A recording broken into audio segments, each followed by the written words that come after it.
مسیح یسوع کے بابرکت فتح مند اور جلالی نام میں آپ سب کی سلامتی ہو۔ عزیزو، خداوند آپ سب کے ساتھ ہو۔ خداوند آپ سب کو برکت دے۔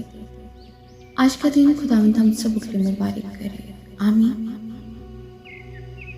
آج صبح ہم کلام مقدس میں سے پڑھیں گے کرنتھیوں کے نام پولس رسول کا پہلا خط، اس کا 8واں 9 آیت۔ لیکن ہوشیار رہو، ایسا نہ ہو کہ تمہاری یہ آزادی کمزوروں کے لیے ٹھوکر کا باعث ہو جائے، کیونکہ اگر کوئی تجھ صاحب علم کو بت خانہ میں کھانا کھاتے دیکھے اور وہ کمزور شخص ہو تو کیا اس کا دل بتوں کی قربانی کھانے پر دلیر نہ ہو جائے گا؟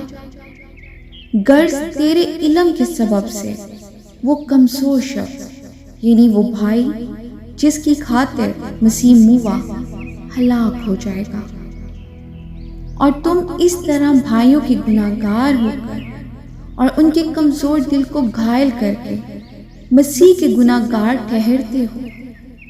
اس سبب سے اگر کھانا میرے بھائی کو ٹھوک کر کھلائے تو میں کبھی ہرگز گوشت نہ کھاؤں گا، تاکہ اپنے بھائی کے لیے ٹھوکر کا سبب نہ بنوں۔ آمین۔ خداوند کے زندہ پاک کلام کے پڑھے اور سنے جانے میں اس کی برکت و خداوند کا شکر ہو۔